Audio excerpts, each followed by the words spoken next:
umuntu udafite ubushobozi buhagije ntago yemereye kubyara abana kandi nyasoma twarashaka ese si ibyahugura ngo uko Imana ntago yemera abana bo kubona amakuba. Noneho ayo magambo kubera ko nizera ko ari amagambo y'Imana, njya mu cyumba mbwira Imana nti Imana nta bushobozi mfite, bityo rero ntuduha abana.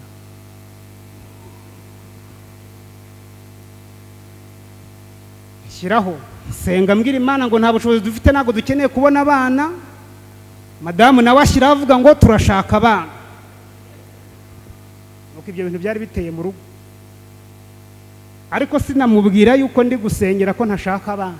Byari ibanga ryanjye genyi. Imana ihabwa icyubahiro. Dufite Imana yumva abavandimwe, dufite Imana ikomeye cyane, dufite Imana dukeneye kwizera. Yesu yigeze kubwira abigishwa bwe ati kugeza none ntago mwasabye, ati musabe mu izina ryanjye umunezero wanyu kugira ngo wuzure. Ndashimira Imana ko Imana isubiza.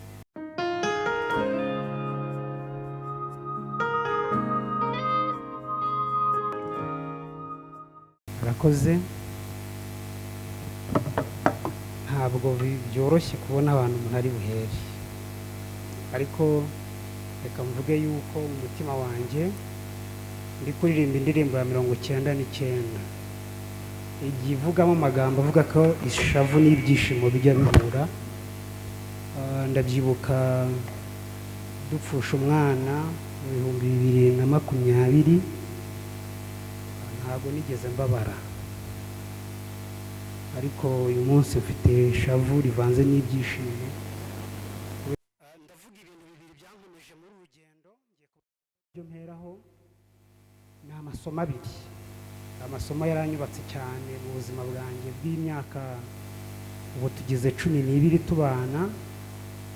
Ngo mu myaka 11 yose turi mu kigeragezo cyo kutagira urubyaro, ariko amasomo abiri yarankomeje cyane. Reka mbabwire muzakunde Bibiliya, bayikunde cyane.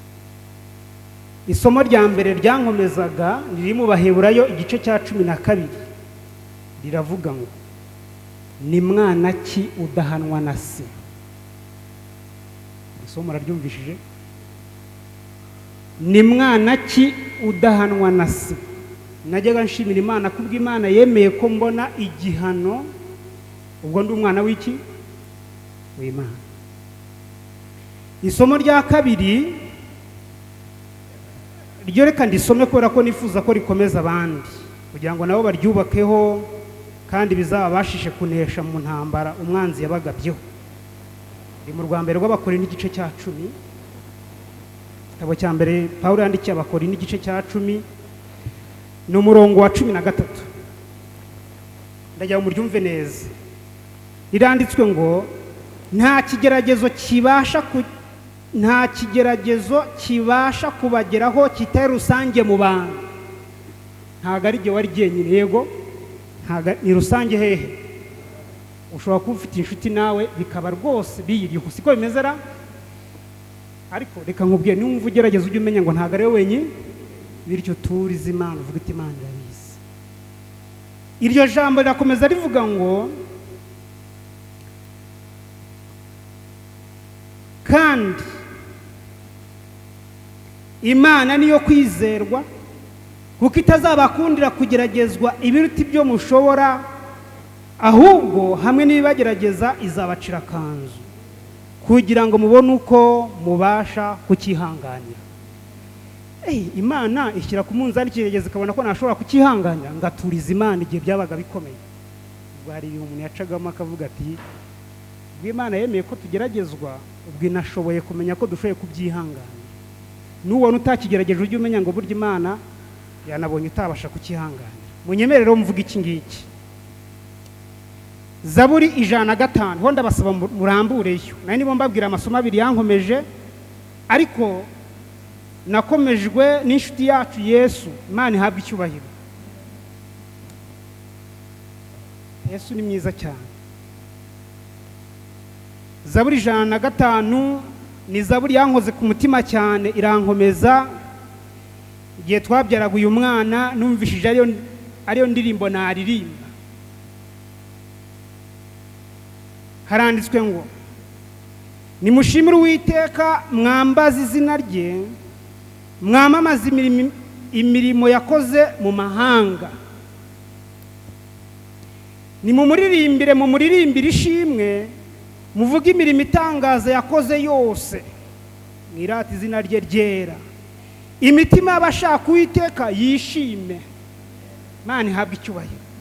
Nimwamamaze imirimo Imana yakoze hehe? Mu mahanga. Kubera yuko Imana yacu ni umukozi cyane, umukozi cyane. Yesu yigeze kuvuga amagambo ari muri Yohana igice cya 16 andika avuga ngo kugeza none ntacyo mwasabye. Ati musabe mu izina rya Yesu rigomba gusabwamo ibintu byose, kandi Imana izabitanga. Imana ihabwe icyubahiro. Bibiliya ikavuga ngo ubwo itimanye umwana wayo izamutanga ku bacu twe, ikamutanga ku bacu twese, izabura ite kumuduhana n'ibindi byose. Imana ihabwe icyubahiro. Mbega kimwe mu bintu bituremereye n'ibigeragezo dufite, icya mbere ni icyaha, kuko nicyo cyazanye ibintu byose, sibyo? Ikibazo dufite kidukomereye kugeza n'iyi saha, gituma n'umutima wanjye ugumya kuzuramo ukavanga ishavu n'ibyishimo, kubera ko Imana yadukoreye ibikomeye cyane, nuko mbona ko n'icyaha kiba kigihari. Ariko ndashimira yuko mu izina rya Yesu icyaha kinesheka, sibyo? Mujye mushimira Imana cyane. Icyaha cyatukoreye ishyano, mva cyatubyariye ibintu mudashobora kumva. Turi mu gitaramo cy'umuryango, bibaza ubu hari mujye mwumva n'imiryango umugabo yishe umugore, hari n'abandi bashakanye bari kubata ngo urubyaro ngo umugore ntabyara. Ariko ibyo byose ni iki? Ni icyaha. Dushimira Imana ko Yesu yaje kugira ngo icyaha cyo kinesheke. Aya magambo arakomeza ku murongo wa 4 avuga ngo mushake Uwiteka n'imbaraga ze, mushake mu maso he iteka ryose. Mwibuke imirimo itangaza yakoze, ibitangaza bye n'amateka ye yo mu kanwa ke. Mwa rubyaro rwa Aburahamu umugaragu we mwe, mwabana ba Yakobo mwe, abo yatoranije. Uwiteka niwe Mana yacu, amateka ye ari mu isi yose. Amateka y'Imana ari mu isi yose. Ndageza ku murongo wa 11, murongo wa 8. Yibuka isezerano ry'iminsi yose, ijambo yategetse aryibuka ibihumbi. Niryo sezerano yasezeranyije na Aburahamu, indahiro yahaye Isaka, akayikomereza Yakobo kuba itegeko, akayikomereza Isirayeli kuba isezerano ridashira. Ati ni wowe nzaha igihugu cya Kanani kuba umwandu ukugenewe. Hano yari isezerano rikomeye cyane. Mbese Imana izaduha igihugu. Haya no mu migisha umunsi twasomye ko dufite igihugu tugomba kwigarurirwa byose. Imana ihabwe icyubahiro. Igihe natekerezaga ko tuzashima Imana, naravuze nti ntabwo nzi ko navuga Yesu, ko ntabwo nifuza ko uyu mukobwa wanjye ari uvuga muri iri terano. Ntabwo uyu mwana wanjye ari ukwiye kuvuga muri iri terano. Akwiye kuvuga Ndera, akwiye kuvugwa Yesu. Akwiye kuvugwa Yesu. Cyangwa Yesu akavuga. Wajya mu murimo ukamuvuga, wahura n'inshuti zawe ukamuvuga, wajya mu ishuri ukamuvuga, wahura n'abandi bantu ukamuvuga, kugeza ubw'izina rye abantu bazamenya ko iryo zina risumba amazina yose. Kandi reka mbabwire, igihe kigiye kugera Yesu avugwe, kugeza ubwo abantu bazavuga bati Yesu aravuzwe koko. Mfite ibyo byiringiro cyane.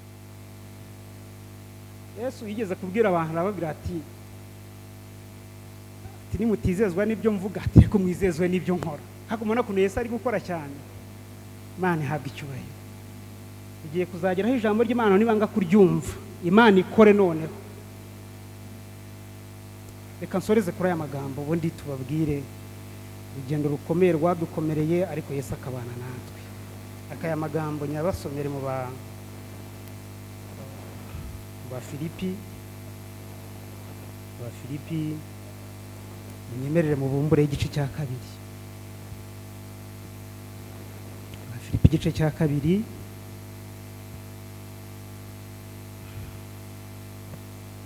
gusoma mpereye ku murongo wa 5, ariko cyane ndashaka umurongo wa 8 n'uwa 9 n'uwa 11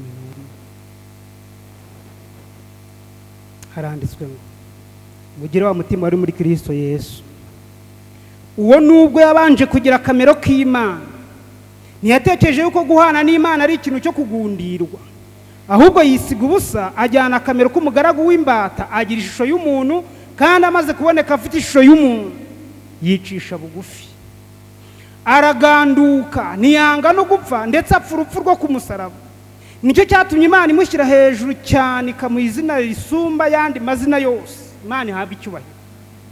Amazina yose yo mu isi uko abantu baba bakomeye kose, izina rya Yesu riri hejuru y'ayo mazina yose, kubera ko yemeye kuza akaba umuntu ari Imana, kubera yuko yemeye gutanga ubugingo bwe akemera ku gikaruvari kugira ngo icyaha gicike, n'ibibazo Satani yatuzaniye agaragaze ko bizageraho iherezo. Murongo wa 9, nicyo cyatumye Imana imushyira hejuru cyane, ikamuha izina risumba ayandi mazina yose, kugira ngo amavi yose apfukame mu izina rya Yesu, ari ibyo mu ijuru cyangwa ibyo mu isi cyangwa y'ibyo munsi y'isi, kandi indimi zose zihamye ko Yesu Kristo ari Uwiteka, ngo Imana Data wa twese ihimbazwe. Imana ihabwa icyubahiro. Uwo ni Yesu, ari hejuru y'ibintu bingana gute byose, kandi ibibazo byose bihari abifite ibisubizo byose. Ijambo ndashimira Imana ko bitambutse, muryereze kandi muryizere. Mu Mana harimo imbaraga, mu Mana harimo imbaraga cyane cyane. Reka rero nsoreze kuri iri ngiri yo muri iki gitabo cyitwa Kubaho nka Enoki. Umva impamvu ngiye kuyasorezaho kuri page yacu ya 30, handitswe amagambo avuga ngo isengesho no kwizera bizakora ikintu imbaraga zo ku isi zitashobora kugeraho. Imana ihabwa icyubahiro. Isengesho no kwizera, sibyo, bizakora ikintu amafaranga atageraho, amashuri atakora, imbaraga z'abantu zishyize hamwe zitagira gute zitakora. Bavandi musenge, sibyo, mwongere ibihe byo gusenga, kandi turi mu gihe cyo gusenga. Bavandimwe, mwongere ibihe byo kugira gute, kubera ko baranditse ngo amasengesho no kwizera bizakora ikintu imbaraga zose zo mu isi zitagira gute zitageraho, kandi koko bizakora. Muzamurebe ikintu amasengesho azakora. Mwumve nsorejeho, aranditswe ngo ni imwe mu migabane y'umurimo w'inama y'Imana kuduha ibisubizo by'amasengesho dusenganye kwizera, maze tugahabwa n'ibyo tutari dukwiriye n'ibyo tutasabye. Imana ihabwa icyubahiro. Ni umwe mu mirimo w'inama y'Imana yo gucungura umuntu, yuko Imana ihereza umuntu ibintu yasabye, kandi ikamuhereza n'ibyo atasabye n'ibyo atatekereje. Kugira ngo usenge Imana yangize guhe n'ibyo utatekereje, navuze mbega Imana yacu ko nari nziza. Imana yacu ihabwa icyubahiro. Ntabwo izina rya Yesu nabura kurivuga muri iri teraniro, kuko niryo ryatumye turi aha ngaha. Imana ishimwe cyane. Reka nitse rero aha ngaha. Mbese hari umuntu turi kumwe muri iri teraniro utari umudivanisi umunsi wa karindwi, akaba atari umudivanisiti, akaba yaje muri iri teraniro? Niba hari rwose nkundira zikiri kuboko hejuru, ndifuza kumwakira muri iri teraniro. Ndabona nawe nta kibazo.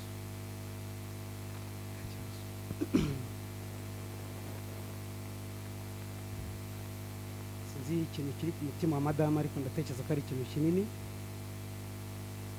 kandi kuko ni kinini ndetse cyane. Ariko reka munyemerere mbabwireho gatoya mbere yuko agira ikintu avuga. Mu rugendo rw'imyaka 11,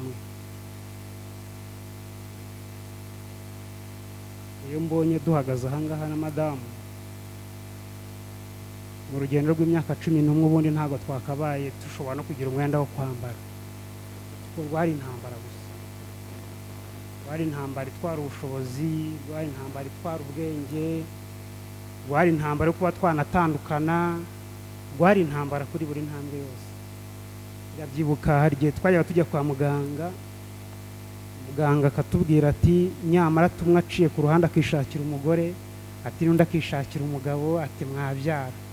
Harya mbabaza ikibazo, ubwo arimo ararutandukanya cyane ntabwo ari kurutandukanya? Yabaga arimo arutandukanya wenda atanabizi, ariko jye nabyumvagamo ijambo ryo kurutandukanya urwo rugo. Ndashimira Imana ko rutatandukanye. Imana ihabwe icyubahiro. Muri urwo rugendo rw'imyaka 11, reka munyemerere mvuge ku masengesho nasenze, ndumva nifuza kuyavugaho. Kubera ko mu gitabo cyitwa Umurimo wa Gikristo handitse amagambo avuga ngo tujye tubwira abandi amasengesho twasenze agasubizwa. Ariko ntabwo ndi buyavuge yose kuko navuga byinshi cyane, nashubijwe ibintu byinshi. Ndaza kugerageza kuvugamo makeya. By'umwihariko ajyanye n'iyi ngingo yo kudafite umwana, kuko hari ibindi Imana yadukoreye birenze ibyo ngibyo. Shakana na madamu nabaga ahangaha, ndi umusore uri aho ngaho kiri na mutoya, we utarakura cyane, umaze no kugenda nkura. Madamu nawe asengera ku Gisozi. Ariko igihe twashakanaga nari sanzwe n'umuvugabutumwa ko namushatse narihannye, ariko hari igihe neruyemera nkaho nkoze ikintu cyitwa kujya mu ivugabutumwa cyane, ariko nerura mu buryo bugaragara noneho tubana. Ariko reka mbabwire, guhera icyo gihe nanjye nararwanyijwe kuruta ikindi gihe cyose umuntu, kuruta indi myaka yose. Ariko igihe twashakanaga nagize ibyago, ariko ntago ndi bubyita ibyago, ndabivuga gutyo wenda nk'impamvu z'Abanyarwanda. Abanyarwanda hari igihe bajya bavuga ibintu bakabizimiza. Nagize ibyago nsoma ibintu byinshi, kandi igihe nabisomaga byankoraga ku mutima. Noneho ngira ibyago nsoma amagambo avuga ngo umuntu udafite ubushobozi buhagije ntago yemereye kubyara abana, kandi nyasoma twarashaka. Mbese si ibyahugura ngo uko Imana ntago yemera abana bo kubona amakuba. Noneho ayo magambo, kubera ko nizera ko ari amagambo y'Imana, njya mu cyumba mbwira Imana nti Imana, nta bushobozi mfite, bityo rero ntuduha abana.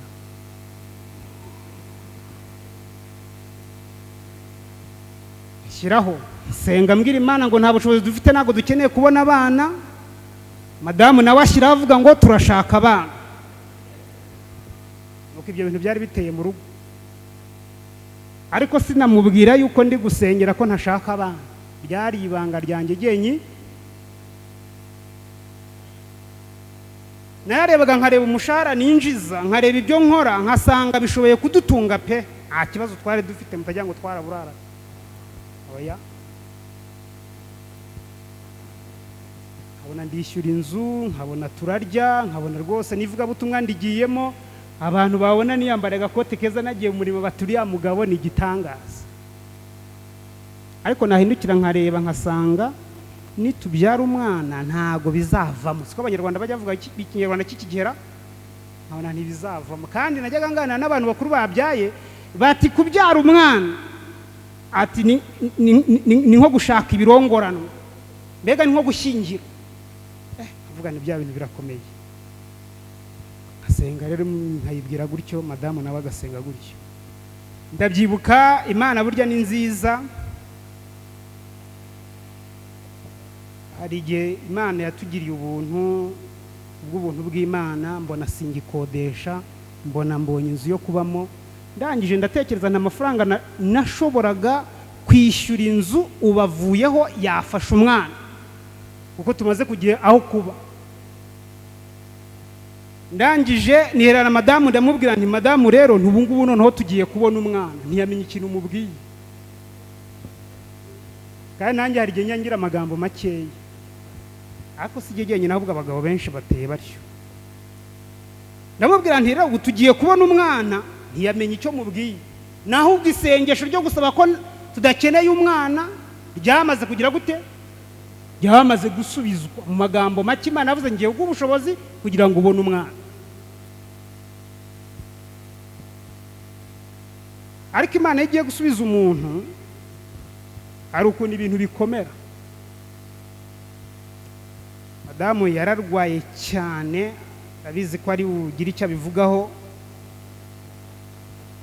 Arwaye cyane, ibintu birahinduka rwose pe, mbona ibintu birenze uko umuntu yabitekereza. Uburyo yajyaga kwa muganga imiti bamuhaye kumufasha bikanga, nuko imvugo y'abasore b'iki gihe nyine, ariko ni n'imvugo y'ukuri. Uravuga ngo ni story ikomeye. Ngira madamu ndetse tugurisha iyi nzu ujye kwivuza hanze bigende bite, kandi ndimo ndasengera ngo ubushobozi bubonetse tugiye kubyara. Ngo noneho ibintu byanze byavangavanze pe, ariko iyo ibintu bigiye kugira umusozo iyo ibintu bigiye kugira umusozo birakomera. Nuko igihe yarwaraga, hari itsinda twagiraga n'abandi bavandimwe, iryo tsinda rya mbere ry'umugisha cyane. Nakundaga kubigisha amagambo ari muri Yakobo igice cya 5, ariko nabaga ndenguriza kuri madamu kugira ngo yizere. Haranditse ngo nimba umuntu arwaye atumira abakuru b'itorero bamurambikeho ibiganza, ati nimba afite ibyaha azayobarirwa, kandi nimba afite n'uburwayi azabukira. Akunda kugarura icyo kintu, ariko kuki mutizara ayo magambo? Kandi namwe muri tano ndakibabwiye, kuki mutizara ayo magambo? Igihe kimwe ibintu byanze, musomena n'andi magambo ari mu butumwa bwatangije umugabane wa 2, avuga umuntu wari mu kilometero nk'ijana atumira umukuru umupastor ngo aze kumusengera. Yari amaze igihe baramusezereye kwa muganga, nuko yizera amagambo y'Imana. Ubundi ari muri Yakobo igice cya 5, atumira umupastor mu kilometero 100, araza aramusengera. Umuntu bari barabwiye ngo niyitahire ategereze gupfa, ngo ari ku buriri bwe amaze gusengerwa no mupastor, arabyuka uwo munsi ategura amafunguro yakira uwo mupastor. Yavuga nti dufite Imana ikomeye. Noneho ubwo nakundaga kubimuganiza kugira ngo numve ko yabyizeye. Noneho gimwe aza kumbwira ngo ariko ngo wazantumira abakuru b'itorero. Ndavuga nti abakuru b'itorero sura bashaka, numva noneho tumwe abatumira, najya ngo numve ko abihagaze. Ati batumire rwose pe. Nihuse muri iyo nkuru, ku bitoro byo hano n'undi twari 20 barenga, tavoteka turi abantu ba hafi bakeya, hari no mu mibyizi. Dushaka abakuru b'itoro bake cyane, turabahamagara tuti wenda sinangombwa ko bose baza, ariko muze mudusengere mu izina rya bagenzi bose bitorera abakuru b'itorero.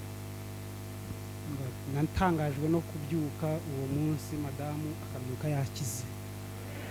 Imana ihabwe icyubahiro. Mbese iyo isengesho rya 2. Isengesho rya 3 rero nababwiye ko ari igihe cyatambutse tudafite ubushobozi. Noneho madamu akaba ashakaga perimi cyane, kandi nimba hari ikintu gitwara amafaranga n'ubushobozi n'umwanya ni perimi. Madamu arambwira ati ndashaka kujya gukorera perimi, kandi yari yandikishije. Noneho birora n'igihe cyo kuzakora, nta mafaranga mfiteho, dufite ari make. Noneho mbwira madamu ntiwakwihanganye ko nta mafaranga dufite, ukazakora ikindi gihe wenda twayabonye. Aya mafaranga nuyakoraho ntago turi ubashe kubaho. Kandi mu buzima buriya mbabwire si ukubirariraho no kubeshya, igisororo kimwe sinjya nkemera. Igisororo kimwe icya mbere mpita numva ari imvange, kandi sinzi kunda. Noneho umutima wanjye ndatekereza nti ubagiye kuzajya teka igisororo kimwe, kura ku bushobozi bwose tugiye kubutanga muri perimi.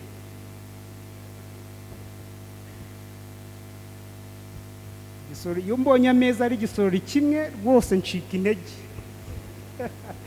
Bita mvuga ntubu ni imvange nta kindi.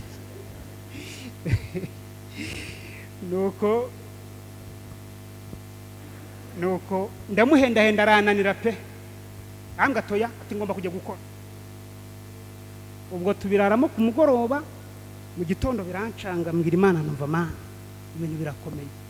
Mu gitondo ndamubyanira rero mbere yo kujya mu kizami ngiro tubanze dusenge.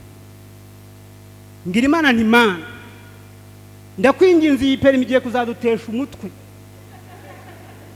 ni perimi urabona ko iduteje ibibazo kandi nta mafaranga ahagije dufite.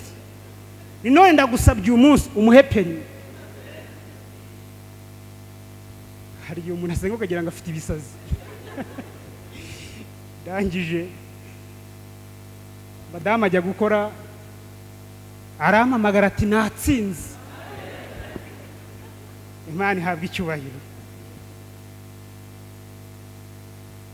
Noneho igihe cyarageze muri ya 2020 nyine nibwo twaje kugira gukira kwayo masengesho ku itariki, ndanazibuka zari itariki ya mbere z'ukwezi kwa 12, kandi bagombaga kumubaga ku itariki 7 n'undi z'ukwa 12 mu 2020. Ba 2019 ubwo twari tugiye kwinjira 2020 na covid yari itaraza.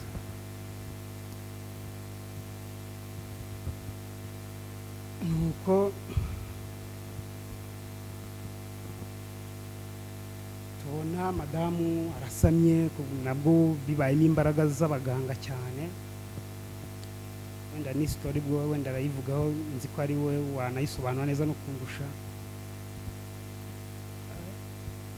Tubona tugize umwana, ariko uwo mwana ageze ku mezi 8 amutwite arapfa. Hari hashize imyaka 7. None ariko ngiye kubabwira ikintu cyabaye muri icyo ngicyo. Muribuka ko ndi kubabwira ku masengesho Imana yanshubije, ariko nabwo atari amasengesho yose. Nari narasengeye uwo mwana, naramenye ko ari umuhungu, murabiza abaganga barabivuga siko bigendera. Uyu mwana ntigenda umuvuga butumwa, ndashaka ko uyu mwana azaho umuvuga butumwa. Ndabisengera rwose mbishyizeho umutima cyane, kandi mwumve ko nayo mfite kwizera gukomeye, ariko Imana ijya yemera yuko ibyacu bijya bigira intege nkeya kugira ngo igaragare ko ari inyambaraga. Ntabwo nigeze musengera ko azapfa ngo Imana wenda imurinde ntazapfe, oya.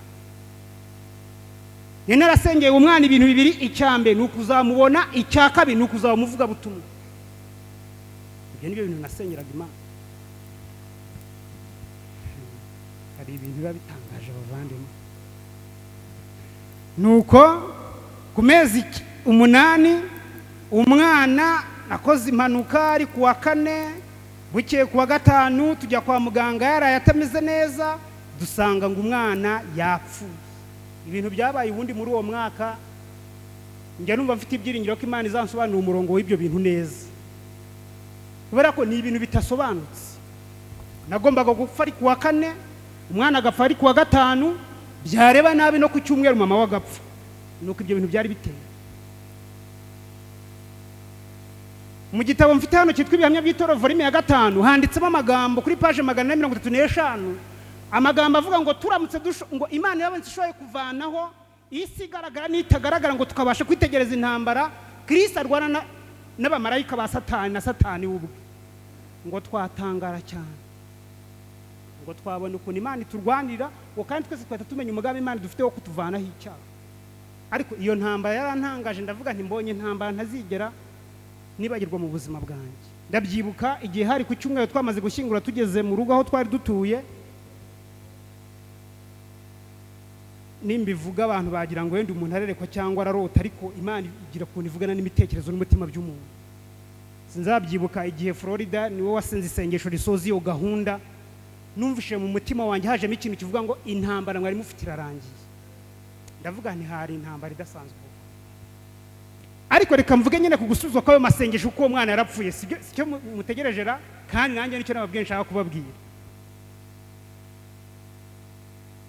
Igihe twari bujye gushyingura uwo munsi ku itariki 20 z'ukwezi kwa 9, twahagurutse mu rugo, ngiye kubona mbona madamu afashe Bibiliya nshyashya n'intambara ikomeye nshyashya. Nabaga mfite ibitabo ntanga mwivuga butumwa. Bitera akajisho ndamureba, ndavuga nti buraragira ngo agende bimuhumuriza ntiyahungabanye. Umutima wanjye niko navuze. Nuko Bibiliya n'igitabo cy'intambara ikomeye arabifata, kanije kubifata, turaza tujya Nyamirambo turashyingura. Ariko madamu mu mutima we akaba yavuga ati rero ibi bitabo ndabihi uyu mwana wanjye nk'impano ashyinguranwe nabyo. Aranyegera arabimbwiye. maze kubimbwira ndamubwira nti nta muntu ushyingura ibyanditswe byera, ndamubwira nti ahubwo bimpe. Amaze kubimpa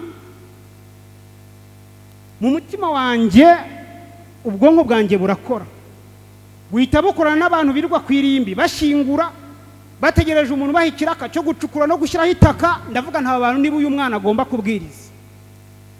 Fata bya bitabo mpamagara ba bantu bacukura ku irimbi, ndavuga nti muze hano, kandi abantu twari turi kumwe bashobora kubyibuka ko twari turi kumwe n'abantu ba hano benshi.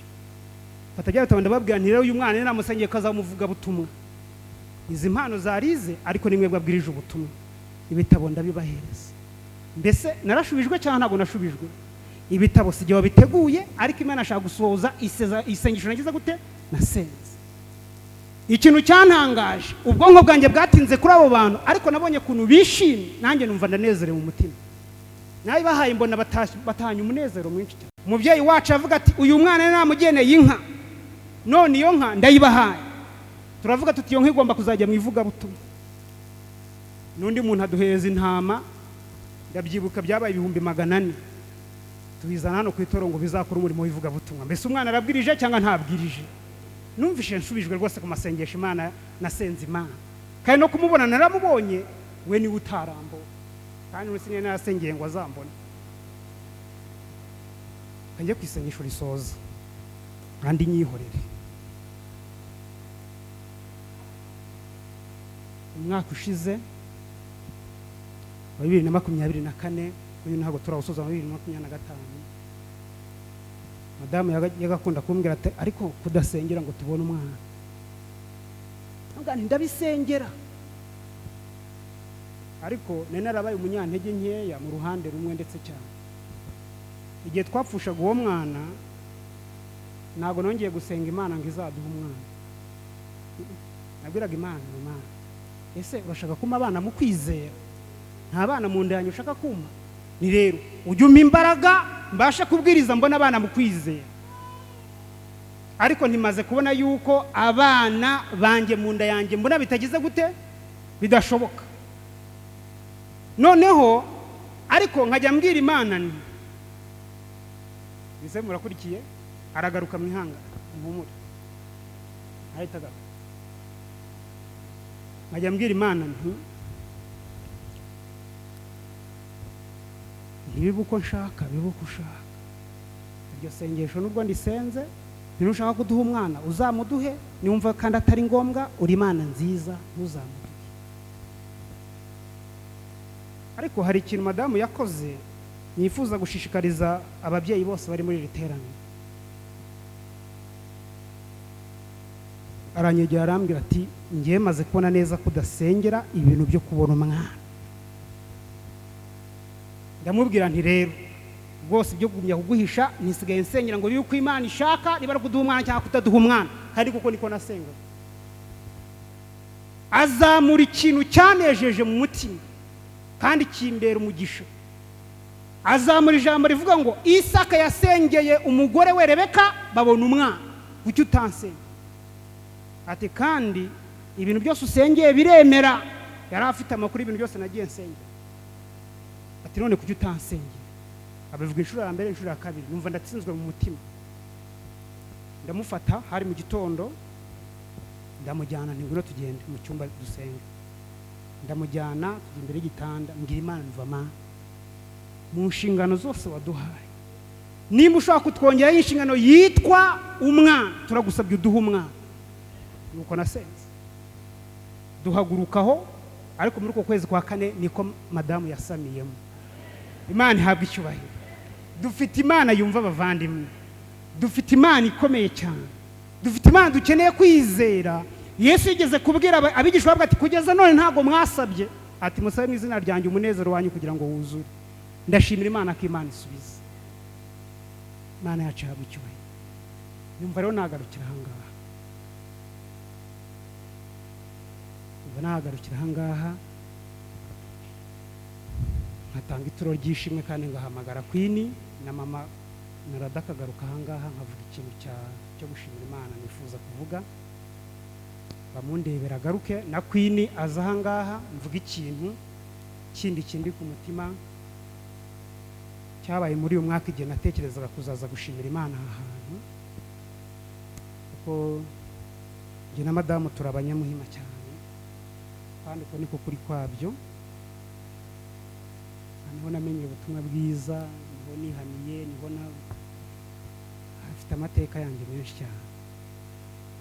Rero igihe twatekerezaga kuzaza gushima Imana, nagize intambara mu mutima cyane. Iyo ntambara nayitewe nuko umwana witwa Queen yari arwaye. Umwana witwa Queen yaragize gute kandi arwaye cyane. Nkibaza nti Damase nanjye ko nagushije ishyano kandi ko ibibazo byanjye biba byinshi cyane, nzahagarara ku muhima nshima Imana Queen atakiriho? Nzahagarara nte? Ubwo gushima Imana kwanjye kuzaba kumeze gute? Nakiranye n'Imana mu masengesho, nyibwira ibyo bintu. Nimvuga Queen ntago mushobora kubyumva, nanjye ubwanjye ntago n'ababyeyi banyihekeza ko batabyiyumvisha, ntago tuzi ukuntu byagenze, nta muntu rwose wabitangaho ubusobanuro. Wenda bo niba bafite baraza kubuduha, ariko twisanze ndi papa na Rada na mama na madamu ari mama na Rada. Noneho kandi uwo na Rada afite nanone ababyeyi bitwa papa Queen na mama Queen. Nguko ibintu biteye, nguyu umukobwa wanjye.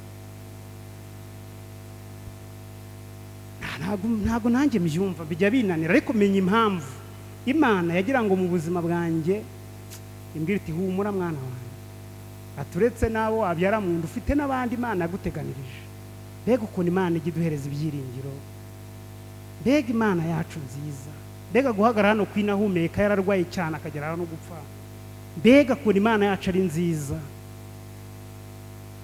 Rero ntago mfite ubusobanuro bwabyo, kuko nabibabwiye niko kuri.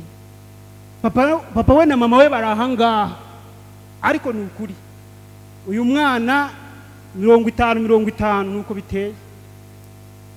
Ntago nanjye nasobanura ngo byavuye he, bituruka he, byinjira bite, bishoboka bite, ntago nabone ko mbibasobanura. Ariko uyu mwana mufata nk'umwana wanjye. Imana igumugisha cyane, kumereza imbere yawe. Ntago nzi uko bizagenda, ariko Imana igufitiye umugambi mwiza. Kandi uyu mwana nawe buriya yarabyemeye kera cyane, ngira ngo hari babivuze nawe Imana yaramaze gutegura umutima we, ariko kwari kugira ngo duhumurizwe muri iri torero. Imana yacishimye cyane. Banzanire mu manarada rega bamuzane yihangane, buriya wasanga byamukomeranye.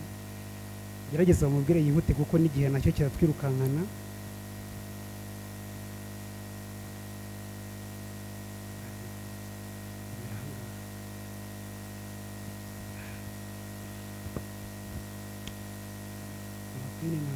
Queen ntago nzi nabo imiterere yabo, ntago bizi, ubundi ntayo miterere igira abantu bakeya. Ariko natwe mu muryango wacu Imana yaduhaye umugisha ku rwego mutabasha kumva. Muzi abana tugira bo muri itoro kuno bangana, uziko bajyaga bamagene mama na Rada tukajyana abana muri pikiniki, tukabigisha ijambo ry'Imana, tukabajyana mu byaremwe, nta wundi mubyeyi uhari, kandi twe nta bana tugira. Itoro naryo ririzera cyane, kandi uko kwizera ni kwiza Imana ihabwa icyubahiro. Twajyaga tujyana abana kamushinga abana, nkaba umukuru w'itoro ushinzwe ishuri ryo kwisabato, ubwo nkayisanga mu nshingano zo kurera abana.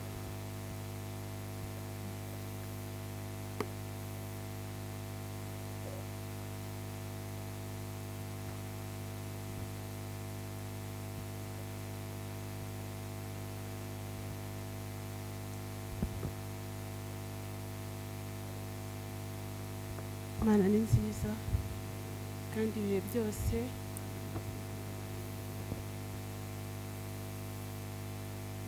Imana ishimwe. Hari amagambo tujya tugira intero mu rusengero, ariko ayo magambo aba afite uburemere ku muntu wabihaye agaciro. Ndabyibuka aya magambo mvuze ngo Imana ni nziza yigeze kuremera umutima wanjye, nkajya nibaza ngo ariko koko Imana ni nziza ibihe byose. Irindi jwi rikambwira inshuro nyinshi turavuga ngo dushime Imana mu bibi no mu byiza, ariko inshuro nyinshi tuza gushima Imana mu byiza. Siko duteye abantu. Ibyo bintu nkumva biraremereye mu mutima wanjye, binshira urubanza, birandemerera pe. Umunsi umwe aha hantu duhagaze twari turi muri tribune, twagize amateraniro yo kwiyiriza ubusa. Nimbivuga wenda bamwe barabyibuka, ntabwo nari nabivuganye na Papa Narada. Twari turi gushima ibyo bintu, umwuka w'Imana bingaruramo cyane. Ndahaguruka nza gushima Imana, shima Imana. Ikintu nashimye Imana, navuze ngo ndashima Imana ko nta bana mfite. Murabyibuka? Abantu babyibuka ni bakeya. Uyu munsi rero nejejwe no gushima Imana yuko mfite abana. Numvaga nzagira ipfunwe ryo guhagarara hano nshima Imana ko yampaye abana, nyamara ntarayishimye ko ntawe yampaye. Icyo gihe naranabivuze, abantu barandakarira, waturije biriya bintu wakoze n'ibiki, ariko nuko nguko umwuka w'Imana yarabiremereje mu mutima wanjye. Kandi numva nyuzwe no gushima Imana mu bintu bibi no mu byiza. Niba turi abantu koko bajya mu ijuru, reka tujye dushima Imana ubushake bwayo ku mibereho yacu. Twebwe rero duhora twumva twashima imibereho yacu yabaye myiza, twashima twariye, nta muntu washima yashonje. Ariko nshima Imana ko yambashije gushima iryo shimwe, kuko sinjye byaturutseho, byavuye ku Mana. No kugaruka gushima uyu munsi byavuye ku Mana. Icyo gihe nahigiye umuhigo Imana yuko Imana niyumva gusenga kwanjye nzongera nkashima Imana hano ku Muhima. Twakoze urugendo rurerure kugira ngo tuze hano, kugira ngo duhigure umuhigo. Kuko ijambo ry'Imana riravuga ngo guhiga umuhigo ntuwuhigure birutwa no kutagira gute. Izina ry'Imana rihabwa icyubahiro. Mu rugendo rwacu rw'igihe kirekire, Imana yabanye natwe, kandi Imana yagiye idushyiraho abamarayika bayo. Shima Imana yuko mu itorero ry'Imana harimo umwuka w'Imana. Abantu bakunda kuvuga mu Adventiste nta Mana ibamo, mu Adventiste habamo Imana. Nkishaka hashize amezi 4 nshatse, natangiye kurwara. Papa Narada yavuze indwara ngo nararwaye, ariko nari ndwaye indwara ikomeye. Ni byiza ko tuvuga iby'Imana yadukoreye.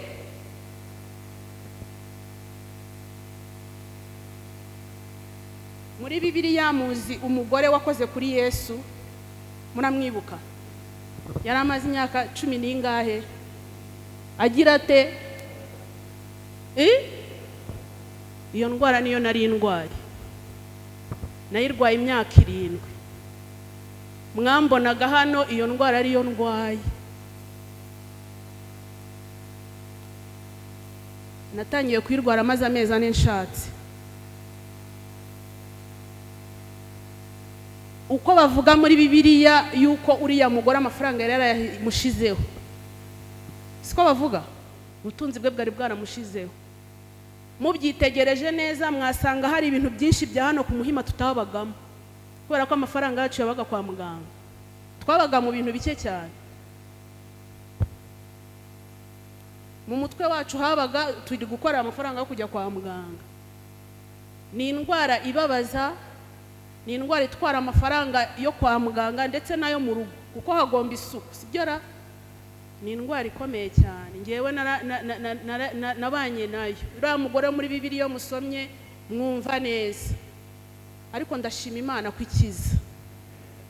Narivuje ahantu hose hashoboka, nta muganga n'umwe ntazi. Nageze aho nzinukwa n'abaganga. Umuntu twebwe mu myaka 7 ntabwo twigeze dusengera kubona umwana. Mu myaka 7 Panada yagiye avuga uko yasengaga, buri muntu wese yasengaga uko, ariko twebwe nk'umuryango twasengaga ngo Imana inkize. Tukivuza, uyu munsi bakabikamya, hashira icyumweru bikagaruka, noneho bajya guprograma kumbaga, bari barabikamije bimaze amezi 9, noneho byaranze no gukama n'umunsi n'umwe. Kandi banabikamya nk'umisi nkingaye, bareba mu nda yanjye bagasanga ngo huzuyemo amaraso menshi. kandi ntibamenye ngo iyo ndwara iterwa n'iki.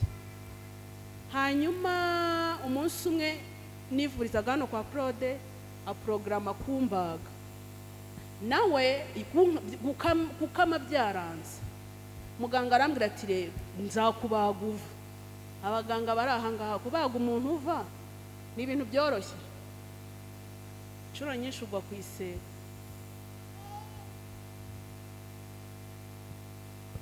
Ariko ndashima Imana ko Imana yacu ari Imana ikomeye. Ndashaka guhamagara Mama Queen na Mama Nziza hano imbere.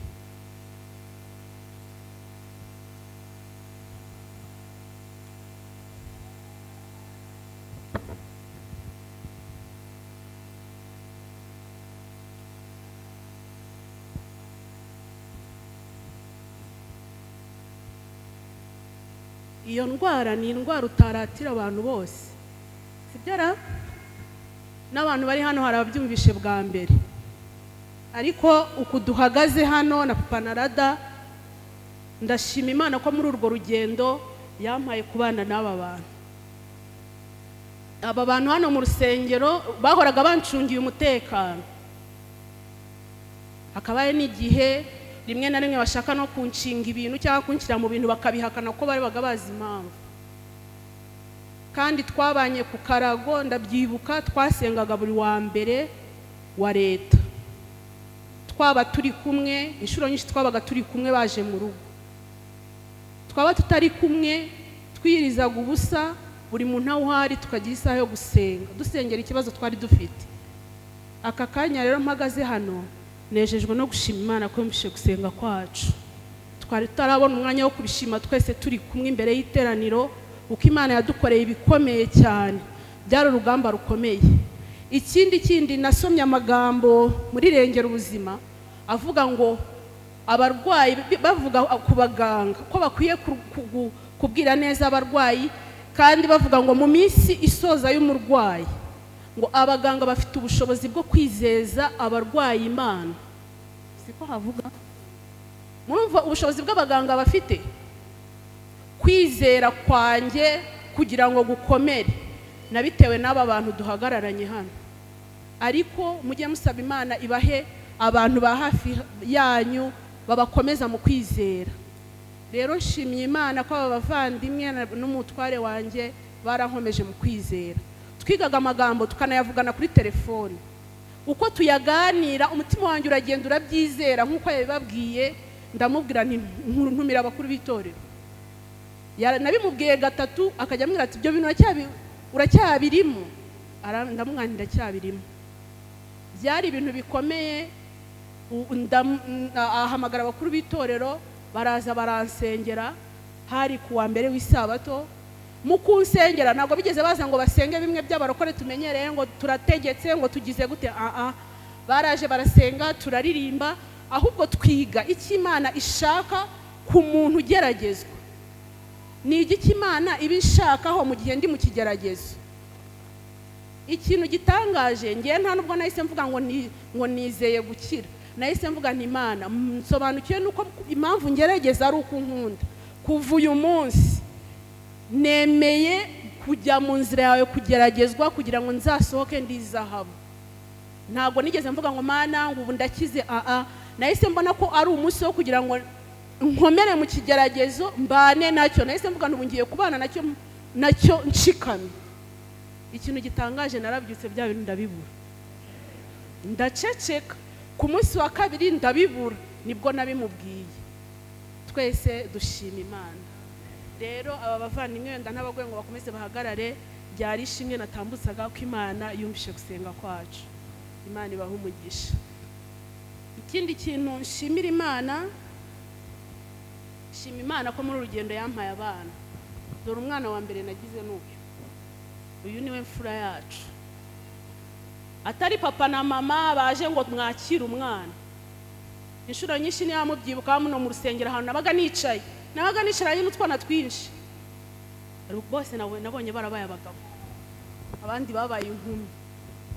Akaza akamfata ku rutugu ngo mama umeze ute, mama akambwira utuntu. Yari umwana yigaga muri primaire.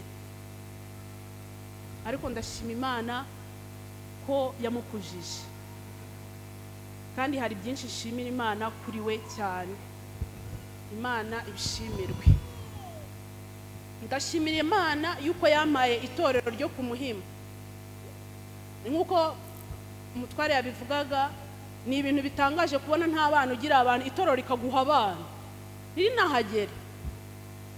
Kabakubwira ngo abantu benshi batarabona abana, usanga mu mvugo zo hanze bavuga ko ari abantu babi, badakunda abana, bagira umushiha, sibyo? Ariko ugasanga uwo muntu bamuhaye umwana. Mu bintu nshimira Imana, ndashimira Imana ko umutima wanjye wari umeze.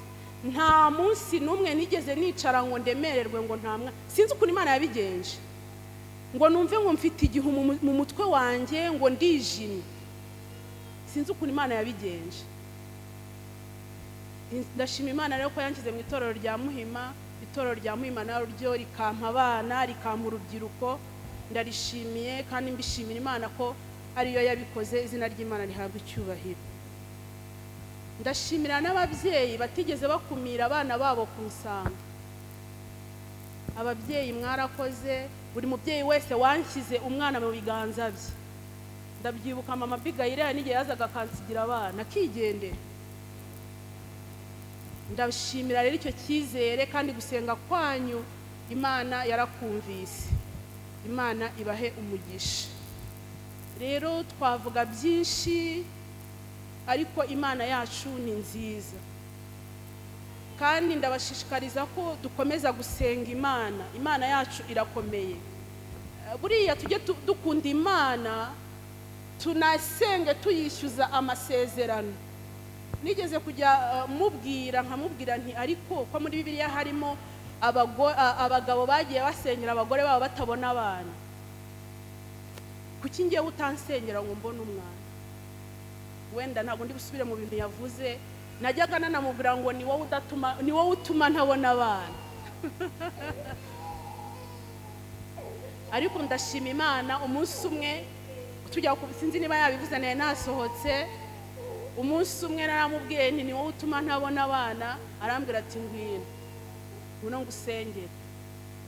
Turagenda mu cyumba aransengera. Muri uko kwezi nibwo nasamiye umukobwa, kandi no kuri uyu mukobwa nawe Satani yaraturwanyije cyane, kuko namubyaye maze ukwezi n'icyumweru mu bitaro. Yaraturwanyije cyane ku buryo byari kugenda nk'uwa mbere, ariko Imana yabanye natwe. Twagiye kumubyara batubwira ngo umutima w'umwana wahagaze nk'ibya mbere, ariko muri wa mutima abaganga bavuze ngo wahagaze, Imana ikuramo umukobwa uhumeka. Izina ry'Imana rihabwa icyubahiro. Nta kindi rero twababwira kwiringira Imana. Twababwira yuko mu itorero ryacu hari Imana. Imana irahari, umwuka w'Imana arahari, ahubwo twebwe tubura kujya mu ijambo ry'Imana ngo tuyishyuze amasezerano.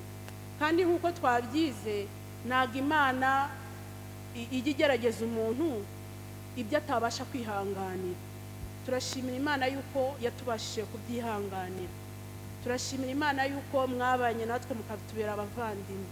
Turashima Imana ko yadukoreye ibyo byose. Ikindi nshima Imana, mu minsi ishize Queen yararwaye kandi arwara. Twebwe Satani araturwanya. Uyu ni imfura yacu. No mu rugo iwacu haba hari icyumba cyitwa icya Queen,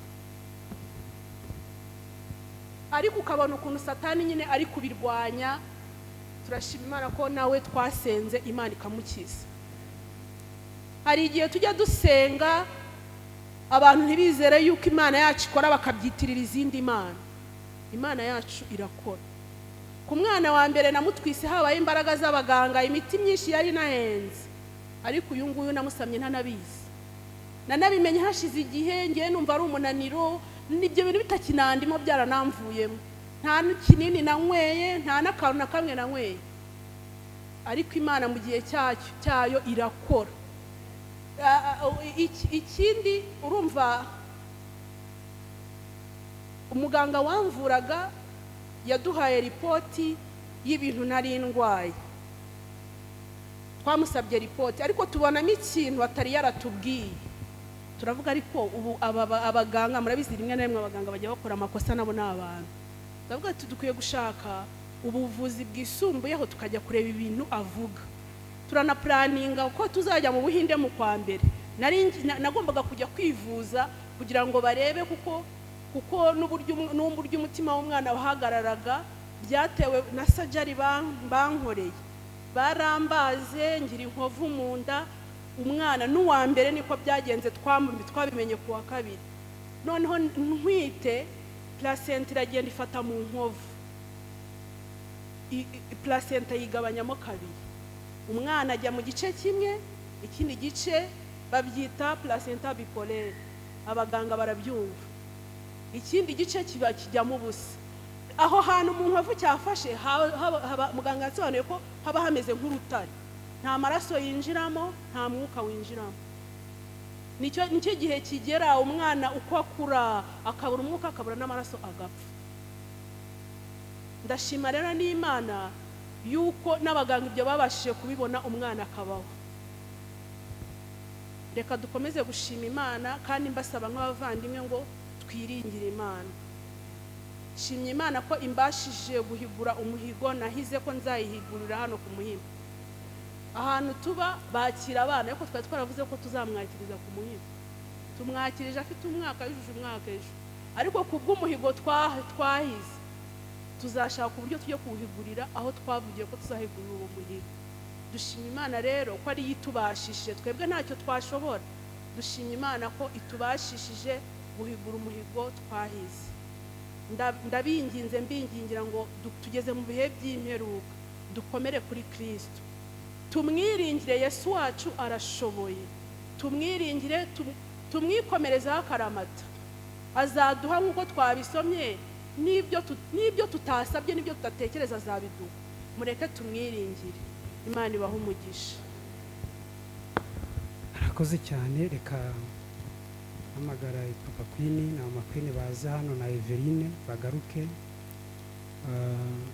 ndetse na Muzehe Bizimana Auguste.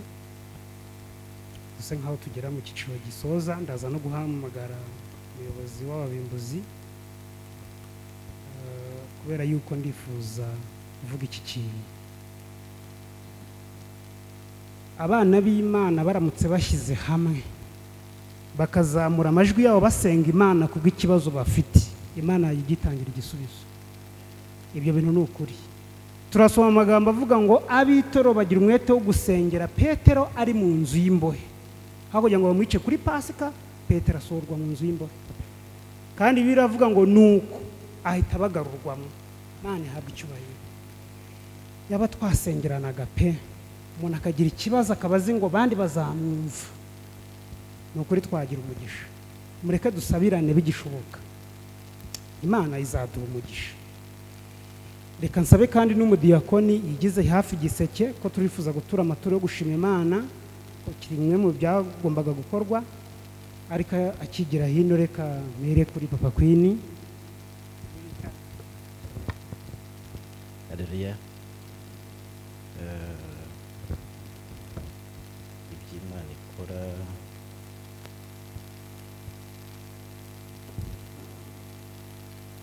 njya mbwira abantu yuko buriya ntabwo twakurikiye imigambi yahimbwe n'abantu. Abantu bari hano benshi murakuze, yankunda kuvuga yuko nshima Imana yangize umudivantisi umunsi wa karindwi. Petero amaze kureba inyungu iva mu kubana na Yesu, kimwe na Yohana, bageze ahantu baravuga bati rero buriya turababwira uwo twabonye, uwo twumvise. Ndetse Petero avuga ngo uwo twitegereje, kimwe na Yohana, intoki zacu zikamukoraho, ari we jambo utanga ubugingo. Yohana yandika aravuga ngo mbere na mbere hariho jambo, jambo wahoranye n'Imana kandi yari Imana. Mu byaremwe byose bibaho, kugeza kuri bya bindi abantu bapfa uyu munsi, kugeza kuri bya bindi abantu umuntu areba umuntu agahita amujugunya aho ashaka ariko atabishobora. Ndabwira kuri yuko twagize amahitamo meza yo kwizera iyo Mana. mu rugendo rurerure rw'abavandimwe makuru menshi narayamenyaga byo nkora buri munsi ntabwo byatumaga mbasha kuba nabonana ku madamu yakundaga kubonana nabo, ariko icyo mbabwira bizera, mushima Imana tugize abo turi uyu munsi. Kandi buriya Bibiliya ndetse n'ibindi buzima busanzwe bitureka yuko kugira ngo ibuye ry'agaciro riboneke rigomba gucishwa mu itanura rigize gute, ry'umuriro ukomeye. Ntabwo ari umuriro gusa, ahubwo ni umuriro ukomeye, kuko uriya muriro ugomba gucanira iryo buye, inkamba n'indi myanda yose itariho idakenewe igashyirwa hayo. Mu rugendo turimo rwo kwizera Imana no kuyiyoboka igihe gito cyane dufite ku isi, dukwiye kwemera Imana. Uwari Sawuli yayobotse, igihe kikaza kugera akavuga ngo burya sinari nzi ko ndi mu bujiji bwari bumeze gutya, kuko yashoje mu kivugo cy'igiheruka aravuga ati narwanye intambara nziza, narinzi ibyo kwizera. Bizera tugomba kurinda ibyo twizera, kandi ibyo twizera ntabwo ari ibyangirika nk'ifeza cyangwa izahabu. No muri ubu buzima bizakugira umugore wubaha Imana, Bibiliya itubwira. Bizakugira umugabo nubwo ibibazo bitazabura kukugwira, bizajya bisanga ufite umutima ukomeye, ukomejwe n'ubuntu bw'Imana. Kandi ibyo ngibyo umuntu uzavuga ati igihe sinzakora iki ngiki kugira ngo ntazahura nabyo. Yoba batubera urugero ndetse n'abandi benshi cyane. Ariko reka mbabwire, Itangiriro 15, Imana yasezeraniye uyizera wese kugera ku ntsinzi.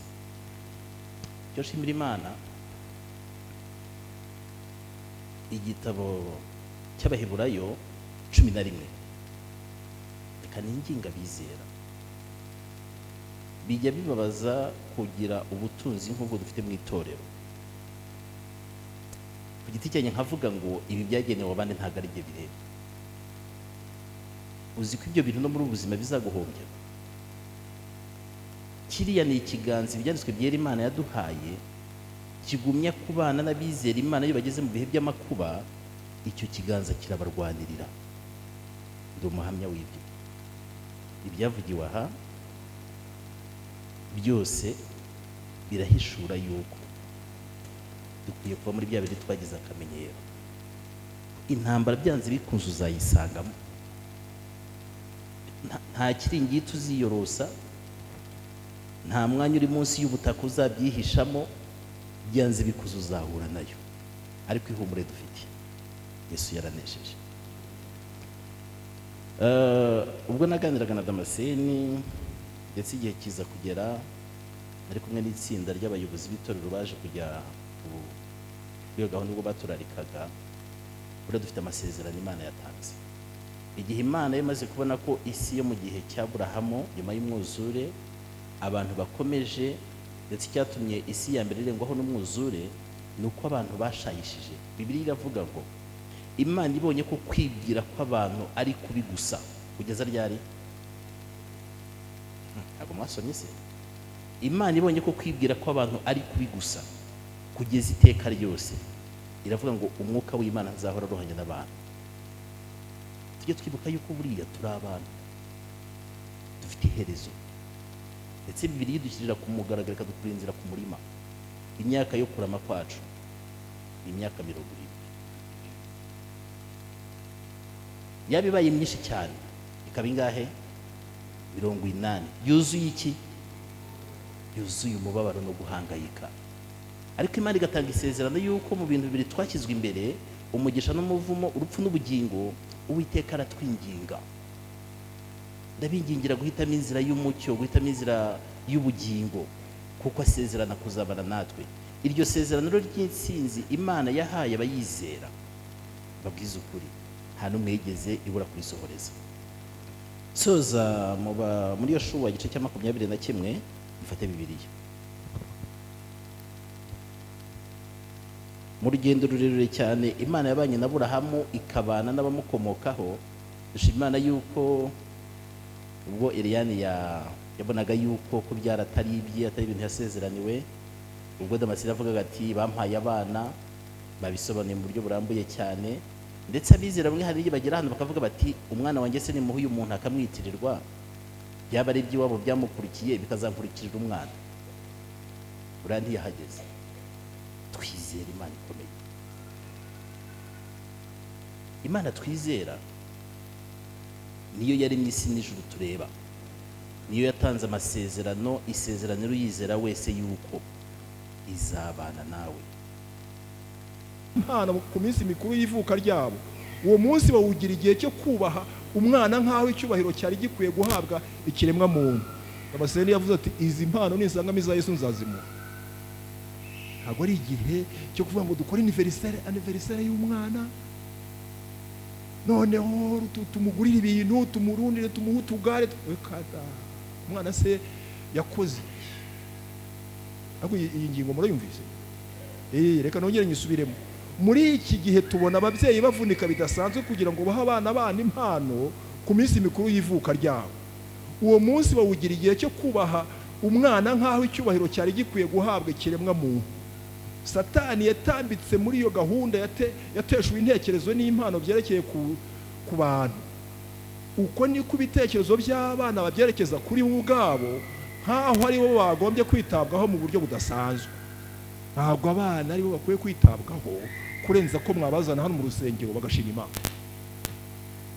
Igihamya nashatse ko tukiga uyu munsi kugira ngo nacyo tucyumve neza. Igihe cyo kwizihiza isabukuru y'ivuka, abana bakwiye kwigishirizwamo ko bafite impamvu yo gushimira Imana, kugira neza kwayo kuje urukundo kwagaragariye kubarinda ubuzima undi mwaka barangije. Inyigisho z'agaciro kenshi zikwiye gutangwa muri ubwo buryo. Turimo umwenda wa rugaba rw'ibyiza byose kubw'ubuzima duha, amagara mazima, ibyo kurya, imyambaro, ariko cyane cyane ibyiringiro by'ubugingo buhoraho aduha. Mujye muza tubishimira Imana. Birakwiye rero ko tuzirikana n'impano iduha, bityo tugatanga amaturo yacu yo gushima kubw'imigisha itarondoreka duhabwa ijuru ryita kuri izo mpano z'amasabukuru y'ivuka. Ijuru ryitaye ku maturo twatanze uyu munsi kubera byinshi byiza Uwiteka yatugiriye. Kubw'ibyo rero muri uyu mugoroba twashimye Imana twese. Twashimye Imana kubw'ubuntu bwayo, twashimye Imana ku rukundo rwayo, twashimye Imana kubw'uko yatugiriye neza, kandi mu miryango yacu twibuka dusabira na babandi batari babona iyi mpano nziza Imana igenera abantu. Ni ikigeragezo kiruta ibindi byose mu bigeragezo bibaho, kuko ibindi byose byashoboka. Wabura inzu ariko ukajya gukodesha bikazakunda, bikazagera bigakunda, ugakodesha ukabaho ngaho. Wabura ubundi buryo runaka mu buzima, imyambaro, ibyo byose byaboneka, ariko iriya ni impano y'Imana. Ubwo rero twongere twibuke ryabanga twabwiwe n'uyu muryango ry'uko dukwiye kwegera abayobozi b'itorero Uwiteka yashyizeho, kuko nabo bafite uburyo basabira cyangwa se uburyo batwegereza Imana. Ubu n'umwami wacu Yesu Kristo mubane nama mu izina rya Yesu.